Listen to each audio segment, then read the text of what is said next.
இன்னைக்கு வேர்ல்டு ஃபுல்லா Iran, Israel இந்த 2 நாடுகளும் அடிச்சுக்கிறத தான் பார்த்துட்டு இருக்காங்க. அதுவும் இல்லாம இஸ்ரேலுக்கு வந்து யார் சப்போர்ட் பண்றாங்கன்னு தெரியும். யுஎஸ் மாரி ஒரு சூப்பர் பவர், வேர்ல்டோட சூப்பர் பவரே அவங்க தான். அவங்க தான் ஃபுல் அண்ட் ஃபுல்லி பேக் பண்றாங்க. நிறைய ஃபண்ட் ரைஸ் பண்றாங்க. நிறைய வெப்பன்ஸ்லாம் வந்து சப்ளை பண்ணிட்டு இருக்காங்க. அதே மாதிரி நேட்டோ நாடுகளும் அதே மாதிரி சப்போர்ட் பண்ணிட்டு இருக்காங்க. ஆனா ஈரானுக்கு வந்து இப்படி யாருமே சப்போர்ட்டே பண்ணல. அவங்களாவே காப்பாத்திக்கிறாங்க. அதுக்கு எல்லாமே முழு காரணம் வந்து யாருன்னு பார்த்தீங்கன்னா, அயத்தொல்லா அலி காமேனி அப்படிங்கிற அந்த சுப்ரீம் லீடர் தான். அந்த நாட்டோட லீடர் தான் வந்துட்டு தன்னந்தனியா நின்னு சிங்கம் மாதிரி அந்த நாட்டை வந்து வழிநடத்திட்டு போயிட்டு இருக்காரு. இப்போ வரைக்கும் காப்பாத்திட்டு இருக்காரு. அவரோட டிசிஷன்ஸ் தான் வந்து இப்போ வரைக்குமே ஸ்டேபிளா வச்சுட்டு இருக்கு. இன்னைக்கு அவரோட லைஃப் ஸ்டோரி பத்தி அந்த வீடியோல பார்க்க போறோம்.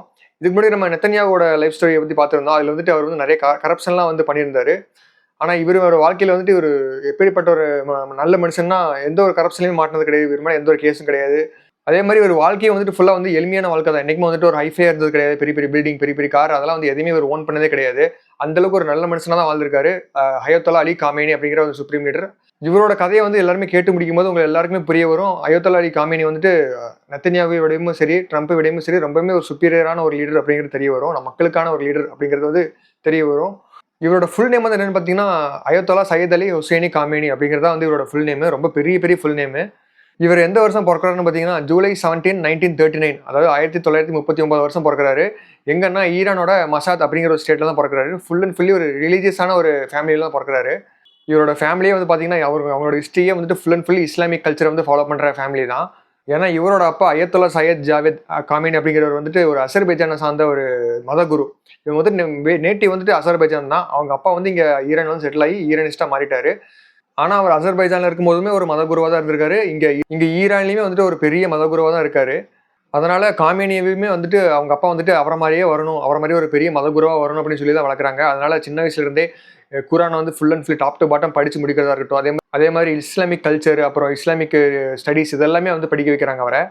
அந்த அயத்தொல்லா அப்படிங்கிற அந்த வேர்டு வந்து எதை குறிக்குதுன்னு பார்த்தீங்கன்னா, இஸ்லாமிக்கோட லீடர் அப்படிங்கிறது அர்த்தம். அதுதான் வந்து அந்த அயத்தொல்லாங்கிற பேரு.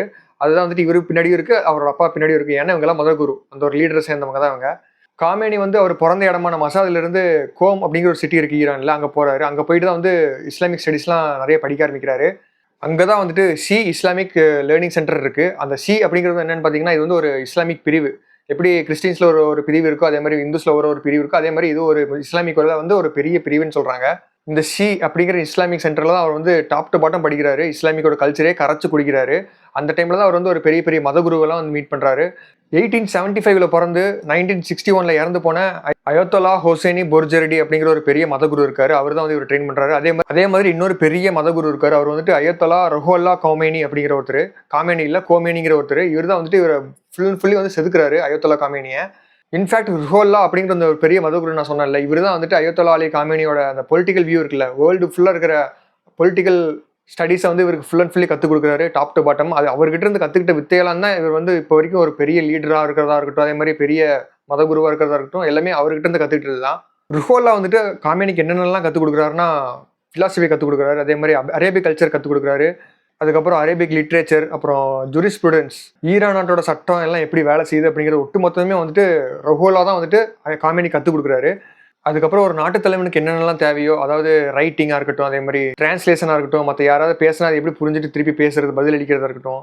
அதுக்கப்புறம் ரொம்ப ரொம்ப மெயினான விஷயமான பப்ளிக்காக நின்று பேசுறது. அதாவது இப்போ கூட்டத்திலலாம் எப்படி வந்து பேசுவாங்கல்ல, மாநாட்டிலலாம் பேசுவாங்கல்ல, அந்த மாதிரி பேசுறதே வந்து கற்றுக் கொடுக்குறதே வந்துட்டு ருஹோல்லா தான் காமேனிக்கு. அவர்கிட்ட இருந்து கற்றுக்கிட்டது தான் வந்து இத்தனை வித்தையுமே. அதாவது ஒரு நாட்டு தலைவனுக்கு வந்து என்னென்னலாம் தேவையோ எல்லா அம்சங்களுமே வந்துட்டு பக்கா இவருக்கு சொல்லிக் கொடுக்குறாரு. இன்ஃபேக்ட் ருஹோல்லாவோட ரொம்ப ரொம்ப ஃபேவரட்டான ஒரு டிசிப்ளினான ஒரு ஒபீடியன்ட்டான ஒரு ஸ்டூடெண்ட்னா அது வந்து காமேனி மட்டும்தான். ஏன்னா அது வந்து அவர் நிறைய மேடையிலேயே சொல்லியிருக்காரு. காமேனிக்கு வந்து உண்மையிலுமே நாட்டு மேலே நிறைய அக்கறை இருக்குது. அதே மாதிரி ட்ரெடிஷனல் மேலே நல்ல ஒரு பற்று இருக்குது. இஸ்லாமிக் கல்ச்சர் மேலே ரொம்ப ரொம்ப ஒரு லவ் வச்சிருக்காரு அப்படின்னு சொல்லி நிறைய கூட்டத்திலலாம் அவர் சொல்லியிருக்காரு. அதே மாதிரி மேடை பேச்சில் வந்துட்டு ருஹோல்லாவை ரொம்பவுமே கவர்ந்தெழுத்த ஒரு பேச்சாளர்னா அது வந்து காமேனி தான் அப்படின்னு சொல்லி நிறைய மேடையில் அவரே சொல்லியிருக்காரு.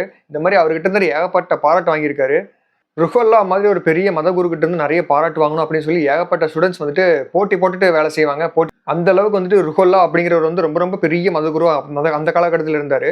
அதனாலேயே வந்துட்டு காமேனிக்கு வந்து ஒரு பெரிய வெயிட் இருந்துச்சு. ஏன்னா ருஹோல்லாவோட நேரடியான ஒரு வாரிசு மாதிரி அவரை பார்க்கறதுனால அவருக்கு வந்து அந்த ஒரு வெயிட் இருந்துச்சு. அதுக்கப்புறம் லேட் 50ஸ்ல அவர் full and fully politically active ஆக ஆரம்பிக்கிறாரு. எல்லாமே வந்துட்டு ருஹோல்லாவோட கைடன்ஸ்க்கு கீழே.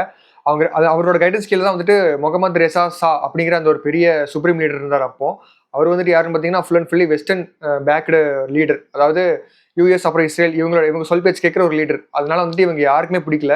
மத குருக்கள்லாம் முக்கியமா யாருமே பிடிக்கல. அதனால வந்துட்டு அந்த ஷாக்கு அகைன்ஸ்டா வந்துட்டு ஏகப்பட்ட கிளர்ச்சிலாம் உள்நாட்டுக்குள்ள உருவாகுது. அதுல முக்கியமான காரணமா வந்துட்டு ருஹோலா இருக்காரு. அவருக்கு கீழ வந்துட்டு காமேனி இருக்காரு. இவங்கெல்லாம் சேர்ந்துட்டு ஒரு புரட்சியே உண்டாக்குறாங்க. காமேனி வந்துட்டு அவராவே டைரக்டா இறங்கி ப்ரொட்டஸ்ட்லாம் நிறைய பண்ண ஆரம்பிக்கிறாரு. ஏகப்பட்ட ஸ்டூடெண்ட்ஸ் எல்லாம் அவர் பக்கம் திரட்டுறாரு.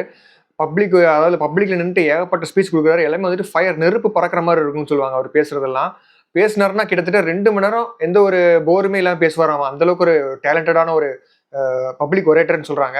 இங்க நம்மலாம் வந்துட்டு 10 நிமிஷம் பேசுறதுக்கே நாக்கு தள்ளும். ஆனா அவர்லாம் வந்துட்டு 2 மணி நேரம் விடாம என்ன பேசணுமோ அதுவும் முக்கியமான விஷயமா மட்டும் தான் பேசுவாரு. நாட்டுக்கு தேவையான விஷயம் தான் பேசுவாரு. யாரையுமே வந்துட்டு தரைக்குறைவாலாம் பேச மாட்டாரு. அதாவது உருவ கேலி பண்றது, பெர்சனலா அட்டாக் பண்றது அது எதுவுமே இருக்காது. நாட்டுக்கு என்ன வளர்ச்சிக்கோ அத மட்டும் தான் 2 மணி நேரமே பேசுவாருன்னு சொல்லுவாங்க. அந்த அளவுக்கு ரொம்ப ரொம்ப ஒரு ஸ்ட்ராங்கான ஒரு லீடரா மாறுறாரு இதனால.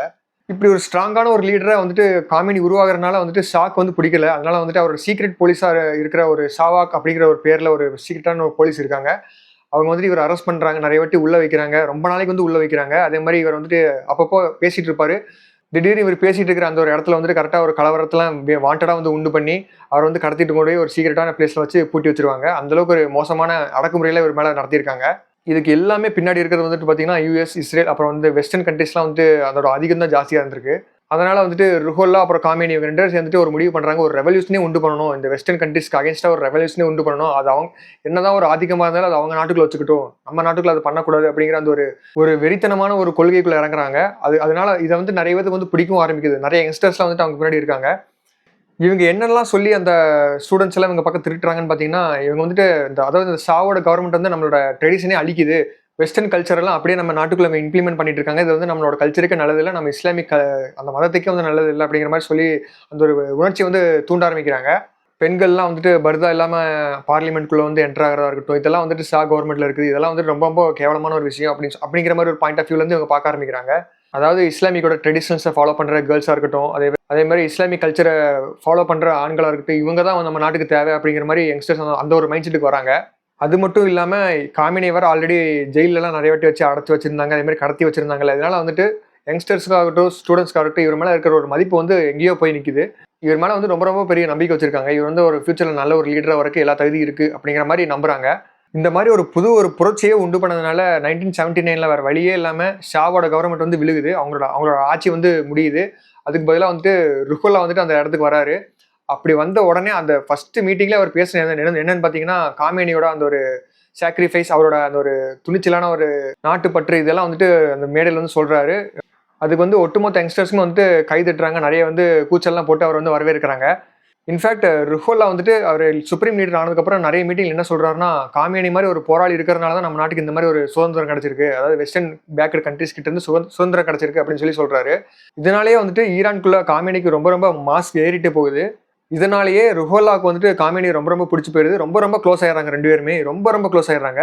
எந்த அளவுக்கு க்ளோஸ் ஆகுறாங்கன்னா, ருஹோல்லா வந்து காமேனிக்கு இருக்கிற எல்லா பெரிய பெரிய பதவியுமே கொடுக்குறாரு. அதாவது மிலிட்டரி பவரா இருக்கட்டும், அதே மாதிரி கல்ச்சரல் ஈவெண்ட்ஸ்லாம் நடத்துற அந்த ஒரு பெரிய பெரிய பதவியா இருக்கட்டும், அப்புறம் இஸ்லாமிக் கவுன்சில் இது எல்லாமே எல்லா பதவியுமே அவர் கொடுக்குறாங்க.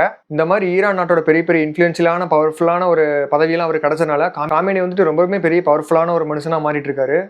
இவர் வந்து இவ்வளோ பெருசா இவ்வளோ ஜெய்ஜாண்டிக்கா வளர்ந்தது வந்து எதிர்க்கட்சிக்காரங்களுக்கு பிடிக்கல. அதே மாதிரி இவரால வந்து யார் யாரெல்லாம் தோக்கடிச்சாங்களோ அவங்க யாருக்குமே இவர் வந்து சுத்தமா பிடிக்கல. அதனால வந்துட்டு 1981ல என்ன பண்றாங்கன்னா, ஒரு டேப் ரெக்கார்டர்ல பாம் வச்சு இவர் வந்துட்டு ஒரு கூட்டத்துல வந்து பேசிட்டு இருக்காரு. அந்த கூட்டத்துல வந்துட்டு அந்த பாம்பை வச்சு இவரை அட்டாக் பண்றாங்க. அப்படி அட்டாக் பண்ணதுல வந்துட்டு இவருக்கு ரைட் கை வந்து போயிருது. நல்லவேளை உயிர் தப்பிச்சிடுறாரு. ஆனா ரைட் கை வந்து சுத்தமா செயலிழந்துருது. அப்படி இருந்துமே வெறும் 3 மாசத்துல ஹாஸ்பிட்டல்ல வந்து ரெஸ்ட் எடுத்து அதுக்கப்புறம் திருப்பி வந்துட்டு மறுபடியும் இந்த பப்ளிக் அந்த ஒரு ஆக்டிவிட்டிக்கு வந்துடுறாரு. அதனால வந்துட்டு யங்ஸ்டர்ஸ் மத்தியில அவரோட இமேஜ் வந்து இருக்கிறதுலே ஸ்கை ராக்கெட் அந்த ரேஞ்சுக்கு போயிடுச்சு. காமேனி வந்துட்டு அவர் உயிரை விட அவரோட நாடு தான் ரொம்ப முக்கியம் அப்படின்னு சொல்லி அவர் இருக்காரு அப்படிங்கிற மாதிரி அந்த ஒரு இமேஜ் வந்து பில்ட் ஆகிட்டே போயிட்டு இருக்கு அவருக்கு. இதனாலேயே வந்துட்டு அடுத்த சுப்ரீம் லீடரா வந்துட்டு கண்டிப்பா காமேனி தான் வரணும் அப்படின்னு சொல்லி நிறைய பேர் பேச ஆரம்பிக்கிறாங்க. அவங்களோட கருத்துலாம் தெரிவிக்க ஆரம்பிக்கிறாங்க. இது வந்துட்டு ருஹோல்லாவுக்குமே தெரியும். அவரும் வந்து அதுதான் விரும்புறாரு. காமேனியை வந்துட்டு மர்டர் பண்ணணும்னு நினைச்ச அதே வருஷம் வந்துட்டு கரெக்டா பிரசிடென்ட்டை வந்து மர்டர் பண்ணிடுறாங்க. அவர் பேர் வந்துட்டு முகமது அலி ராஜாய் அப்படிங்கிறவரு. அவர் வந்து போட்டு தள்ளிடுறாங்க. அதனால அந்த பதவிக்கு வந்துட்டு காமேனி வராரு, பிரசிடென்ட்டா வராரு. 3வது பிரசிடென்ட்டா வராரு ஈரானுக்கு. ஆனா இவரு தான் வந்துட்டு ஃபர்ஸ்ட் மத குருவா வந்துட்டு அந்த பிரசிடென்ட் அப்படின்னு அந்த ஒரு பதவியில இருக்காரு. அவ்வளவுதான் பிரசிடென்ட் ஆயிட்டார்ல, இவர் தான் இனிமே பெருசு அப்படின்னு நினைச்சீங்கன்னா அப்படி கிடையாது. ஈரானை பொறுத்த வரைக்கும் பிரைம் மினிஸ்டர் அப்புறம் பிரசிடென்ட் இவங்கெல்லாம் பெரிய ஆள் கிடையாது. சுப்ரீம் லீடர் அப்படிங்கிற ஒரு பதவி இருக்குது. அதுதான் வந்து பெரிய லீடர். அந்த பதவியில் தான் வந்துட்டு ருஹோல்லா இருக்காரு. அதுக்கு முன்னாடி வந்துட்டு ஷா இருந்தார். அவர் தான் தோக்கடிச்சுட்டு ருஹோல்லா வந்திருக்காரு. ஸோ காமெனி வந்துட்டு 1981 1989 வரைக்கும் வந்துட்டு ஈரானோட பிரசிடென்ட்டாக வந்து வேலை செய்கிறாரு. இந்த காலகட்டத்தில் தான் ஏகப்பட்ட வார்லாம் வந்துட்டு ஈரானுக்கு வந்துச்சு. அதில் ஒரு ரொம்ப பெரிய முக்கியமான ஒரு வார்னா அது ஈரான் ஈராக் வார். இந்த 2 நாட்டுக்கு இடையில பெரிய வார் போயிட்டு இருந்துச்சு. 1984 to 1988 வரைக்குமே நடந்துட்டு இருந்துச்சு. இந்த 1980s காலகட்டத்திலலாம் வந்துட்டு ஈரான் அப்புறம் ஈராக் இந்த 2 நாட்டுக்கிட்டே அந்த அளவுக்கு ஒரு பெரிய ஃபெசிலிட்டியும் கிடையாது. பெரிய மிலிட்டரி பேஸ் பவர் அந்த அளவுக்கு எதுவுமே கிடையாது. அதனால வந்து 2 இதுக்குமே வந்து ஈக்குவலான ஒரு போட்டி தான் இருந்துச்சு. 2 பேத்துக்கிட்டையுமே ஏகப்பட்ட இழப்பு இருந்துச்சு. இந்த வாரம் வந்துட்டு காமேனி அப்புறம் அவர் கூட சேர்ந்து அந்த நாட்டோட பிரைம் மினிஸ்டரான மிர் ஹுசைன் அப்படிங்கிற 2 பேருமே சேர்ந்து சுமூகமாக முடிச்சு வச்சாங்க இந்த வார. அந்த ஈரான் ஈராக் வார் முடிஞ்சதுனால வந்துட்டு அந்த 2 நாட்டு மக்களுமே வந்துட்டு ரொம்பவே சந்தோஷப்பட்டாங்க. ஏன்னா அந்த அளவுக்கு இழப்புலாம் நிறைய இருந்துச்சு. ஏகப்பட்ட சின்ன குழந்தைங்க செத்து போனாங்க. அதே மாதிரி ஏகப்பட்ட கர்ப்பிணி பெண்கள்லாம் 2 நாட்டு சைட்லையுமே வந்துட்டு இறந்து போனாங்க. அந்த அளவுக்கு ரொம்பவுமே ஒரு கொடூரமான ஒரு காலகட்டம் அது. இந்த டைம்லலாம் வந்துட்டு ருஹோல்லா வந்துட்டு ஆக்டிவா இல்லையா அப்படின்னு கேட்டிங்கன்னா கண்டிப்பாக ஆக்டிவா இல்லை. ஏன்னா அவர் வந்துட்டு அவரோட சாவோட விளிம்பில் இருந்தார். உடல்நல குறைவால் அவர் வந்து ஒரே பெட் ரெஸ்ட்லேயே இருந்தார். அதனால வந்து ஆக்டிவ் எதுவுமே பண்ண முடியல. அவரோட சார்பாக தான் வந்துட்டு காமேனியும் அப்புறம் மிர் ஹுசைன் இவங்க 2 பேரும் சேர்ந்து இந்த வாரம் முடிச்சு வச்சாங்க. ஈரான் ஈராக் வார் முடிஞ்ச அடுத்த ஒரு வருஷத்துலேயே வந்துட்டு ருஹோல்லா வந்து இறந்து போயிடுறாரு. ஏன்னா அப்பதான் அவர் தான் சுப்ரீம் லீடராக இருந்தார், இறந்து போயிட்டாரு. அதனால வந்துட்டு அவரோட பதவிக்கு வந்துட்டு காமேனி தான் வரணும் அப்படின்னு சொல்லிட்டு நிறைய பேர் அவருக்கு சம்பளம் பண்ணிட்டு இருக்காங்க.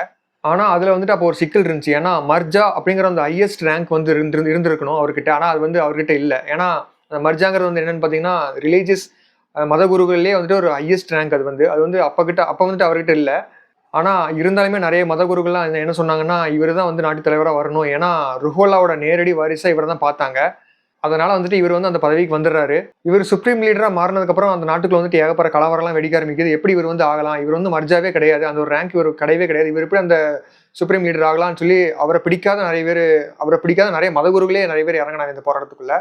ஆனா அது வந்து எதுவுமே வந்து பெரிய அளவில் எடுபடலை. ஏன்னா அவர் செஞ்ச தியாகம்லாம் ஜாஸ்தி. ஆல்ரெடி ஒரு பாம்பு பிளாஸ்ட்ல இருந்து தப்பிச்சிருக்காரு. அவர் கை போயிருக்கு. அதுவும் இல்லாமல் அவர் நிறைய நாட்டுக்காக ஏகப்பட்ட வாட்டி ஜெயில் போயிட்டு இருந்திருக்காரு. நிறைய வாட்டி அவர் கடத்தி சித்திரவதை பண்ணியிருக்காங்க. இந்த மாதிரி ஒரு தியாகம்லாம் இருந்தனால வேற வழியே இல்லாமல் அவர் அக்செப்ட் பண்ணி தான் ஆகிறாங்க. அவரும் வந்துட்டு சிங்கிள் மெஜாரிட்டியில் வந்துட்டு பார்லிமெண்ட்ல ஜெயிக்கிறாரு. அவர் சுப்ரீம் லீடராக மாறுறாரு. ஏன்னு பார்த்தீங்கன்னா இவரை பிடிக்காத மதகுருக்கள்லாம் இருந்தாலும் அதை விட இவருக்கு பிடிச்ச நிறைய மதகுருக்கள்லாம் நிறைய பேர் இருந்திருக்காங்க. அவங்களாம் சேர்த்து தான் இவர் வந்து சுப்ரீம் லீடராக மாற்றுறாங்க. அப்படி சுப்ரீம் லீடர் ஆனதுக்கப்புறம் இவர்கிட்ட வந்து அந்த மிலிட்ரியா இருக்கட்டும், அப்புறம் இன்டெலிஜென்ஸ் ஏஜென்சிஸாக இருக்கட்டும், அப்புறம் ஸ்டேட் ப்ராட்காஸ்டிங், அப்புறம் வந்துட்டு நாட்டோட சட்ட அமைப்பு எல்லாமே அவரோட ஃபிங்கர் டிப்ஸ்குள்ள வருது. அதுக்கப்புறம் தான் வந்துட்டு ஃபுல் அண்ட் பவர்ஃபுல்லான மனுஷனா மாறுறாரு. அவர் சின்ன வயசுலேருந்து கனவு காண்ட்டு இருந்த ஒரு சுப்ரீம் லீடர் அப்படிங்கிற ஒரு அந்தஸ்தை வந்து அடைகிறாரு. அப்படி ஈரானோட ரொம்பவுமே பெரிய பவர்ஃபுல்லான ஒரு மனுஷனா மாறினதுக்கப்புறம் அவர் வேலையை என்ன பண்றாருன்னா, அவருக்கு பிடிச்ச மத குருக்கள்லாம் யாரெல்லாம் இருக்காங்களோ அவங்க எல்லாருக்குமே வந்து பொலிட்டிக்கல் ரிலேட்டடான ஏகப்பட்ட பதவியெல்லாம் கொடுத்து வைக்கிறாரு. பிரசிடென்ட்டாக இருக்கட்டும், பிரைம் மினிஸ்டராக இருக்கட்டும், எல்லாத்தையுமே வந்து கிளரிக்ஸாகவே இருக்கிறதா, அதாவது மதகுருவா மட்டுமே இருக்கிறதா அந்த மாதிரி பார்த்துக்கிறாரு. அவர் இதெல்லாம் அப்பாயின்ட் பண்ணதுக்கப்புறம் அவர் என்ன சொல்றாருன்னா, என் ஆட்சி இருக்கிற வரைக்கும் கடைசி வரைக்கும் எல்லாருமே வந்து மதகுருக்கள் மட்டும்தான் இந்த நாட்டை ஆளணும். ஏன்னா அவங்க தான் வந்து ட்ரெடிஷனை வந்து ஃபாலோ பண்ணுவாங்க, நம்ம கல்ச்சரை வந்து பில்ட் பண்ணிட்டே போவாங்க, அழிய விட மாட்டாங்க. இதுவே மதகுருவா இல்லாமல் யாராவது இருந்தாங்கன்னா கண்டிப்பாக இந்த நாட்டை அழிச்சிருவாங்க. எப்படி அழிப்பாங்கன்னா இந்த வெஸ்டர்ன் கல்ச்சர்லாம் உள்ளே கொண்டு வராங்க, அது வந்து நம்ம கல்ச்சரவே அழிச்சிரும். இப்படி சொல்லி வந்துட்டு மத குரு எல்லாத்துக்குமே வந்துட்டு பெரிய பெரிய முக்கியத்துவம் எல்லாம் கொடுத்து வச்சிருந்தாரு. காமெனி ஆட்சி பண்ணிட்டு இருக்கிற இந்த காலகட்டத்திலலாம் வந்துட்டு எந்த ஒரு பெண்களுமே வந்துட்டு ஹிஜாப் இல்லாமல் வெளியே வரவே முடியாது. அப்படி வந்து அவங்க மேலே வந்துட்டு சட்ட ரீதியாக ஏகப்பட்ட ஆக்ஷன்ஸ்லாம் எடுப்பாங்க. அப்படி அந்த ரூலை வந்து ஃபாலோ பண்ணாத மாசா அமினி அப்படிங்கிற அந்த ஒரு பொண்ணை வந்துட்டு 2022 போலீஸ் கஸ்டடியில் வச்சு அடிச்சே கொண்டுட்டாங்க. அதனால வந்துட்டு ஏகப்பட்ட ப்ரொட்டஸ்ட்லாம் நிறைய அந்த நாடு முழுக்க போக ஆரம்பிச்சது. அதை வந்து காமெனி எப்படி ஹேண்டில் பண்ணி முடிச்சாருன்னா, அந்த பொண்ணோட குடும்பத்துக்கு வந்து நஷ்டஈடு கொடுக்குறதா இருக்கட்டும், அதே மாதிரி கொடுத்து சுமூகமாக முடிச்சு வச்சிட்டாரு. ஆனால் இப்போ வரைக்குமே காமெனியோட ஆட்சியில் வந்துட்டு எப்பயுமே வந்துட்டு ரூல்ஸ் வந்து ரொம்பவே ஸ்ட்ரிக்டாக ஃபாலோ பண்ணுவாங்க. அதே மாதிரி டெமோக்ரஸிக்கு வந்து ரொம்பவே முக்கியத்துவம் கொடுப்பாங்க. எல்லாரோட கருத்தையுமே வந்து ஏற்றுக்குவாங்க. ஆனால் அந்த கருத்து வந்து இஸ்லாமிக்கு ஆதரவாக தான் இருக்கணும். என்றைக்குமே இஸ்லாமிக்கு அகேன்ஸ்டாக இருக்கக்கூடாது. அப்படி அகேன்ஸ்டாக இருந்தால் கண்டிப்பாக அவங்களுக்கான ஒரு பனிஷ்மெண்ட் கண்டிப்பாக கிடைக்கும். இந்த மாதிரி ஒரு ஸ்ட்ரிக்டான ஒரு ரொம்ப ஸ்ட்ரிக்டான ஒரு கவர்மெண்ட் தான் ஈரானோட கவர்மெண்ட்டு. அப்படி யாராவது தப்பி தவறி கூட வெஸ்டர்ன் கல்ச்சருக்கு ஆதரவாக இருந்தாங்கன்னா அவங்களெல்லாம் கண்டிப்பாக அவங்கள என்ன பண்ணுவாங்கன்னு தெரியாது. அந்தளவுக்கு ஒரு அன்இமேஜினபிளான ஒரு பனிஷ்மெண்ட் கொடுப்பாங்க.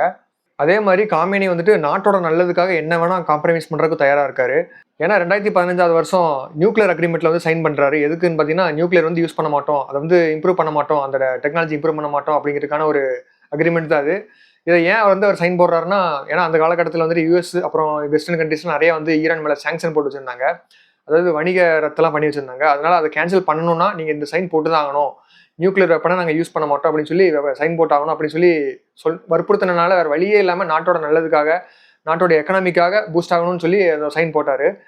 ஆனால் இப்போ அந்த சைனெல்லாம் தூக்கி வீசிட்டு தான் வந்துட்டு இப்போ நியூக்ளியர் வந்து டெவலப் பண்ணிட்டு இருக்காரு இஸ்ரேலுக்கும் யூஎஸ்க்கும் அகேன்ஸ்டா. எனக்கு என்ன தோணுதுன்னா இவர் பண்ணுறது வந்து சரிதான் அப்படின்னு தோணுது. ஏன்னா யூஎஸ் இஸ்ரேல் இவங்கெல்லாம் மட்டும் வச்சிருக்கலாம், ஆனால் ஈரான் வச்சிருக்க கூடாது அப்படின்னு நினைக்கிறதே வந்து ஒரு பெரிய ஒரு புல்லிங் தான் நினைக்கிறேன். அது வந்து ரொம்ப ரொம்ப தப்பான விஷயம். ஏன்னா இப்போ ஈரான் கிட்ட வந்து பெரிய அளவுக்கு ஒரு இன்ஃப்ராஸ்ட்ரக்சர்லாம் கிடையாது. அதை வந்து இவங்க ரொம்பவே யூஸ் பண்ணி அதை புள்ளி பண்ணிட்டு இருக்காங்க. அது வந்து என்னைக்குமே பண்ணக்கூடாது. என்னைக்குமே வந்துட்டு அமெரிக்கா கிட்ட பிடிக்காத ஒரே ஒரு விஷயம் இதுதான். ஏன்னா அவங்க கிட்ட மட்டும் எல்லாமே இருக்கலாம், ஆனால் மற்ற நாட்டுக்கிட்ட மட்டும் அவங்கள தாண்டி எதுவும் வளர்ந்துடவே கூடாது அப்படின்னு நினைக்கிற ஒரு கண்ட்ரி அது. ஏன்னா நீங்க இமேஜின் பண்ணி பாருங்க, ஈரானுக்கு வந்து எந்த ஒரு சப்போர்ட்டுமே இல்லை, ஆனால் இஸ்ரேலுக்கு வந்துட்டு இருக்கிற எல்லா சப்போர்ட்டும் இருக்கு. வெஸ்டர்ன் கண்ட்ரிஸோட எல்லா சப்போர்ட்டும் இருக்கு. ஏன்னா அங்க இல்லாத பணமும் இல்லை, அங்க இல்லாத டெக்னாலஜி இல்லை, அங்க இல்லாத ஒரு மிலிட்டரி வெப்பன்ஸே கிடையாது. ஆனா அப்படி இருந்துமே வந்துட்டு எந்த ஒரு பயமும் இல்லாம அந்த நாட்டுக்காக நிக்கிறாரு பாத்தீங்களா, அதே வந்து ஒரு பெரிய ஹேட்ஸ் ஆஃப் தான். இந்த ஈரான் இஸ்ரேல் வார்ல வந்துட்டு என்னோட உள் மனசுல என்ன ஒரு ஆசைன்னா, ஈரான் வந்து தோத்துறக்கூடாது அப்படிங்கறத ஒரு ஆள் மனசுல எனக்கு தோணுது. உங்களுக்கு என்ன தோணுது அப்படிங்கறத வந்து கமெண்ட்ல மென்ஷன் பண்ணுங்க. காமினியோட லைஃப் ஸ்டோரி வந்து உங்க எல்லாருக்கும் பிடிச்சிருக்கும்னு நினைக்கிறேன். உங்க எல்லாரும் இன்னொரு வீடியோல வந்து மீட் பண்றேன். தேங்க்யூ ஆல் ஃபார் வாட்சிங்.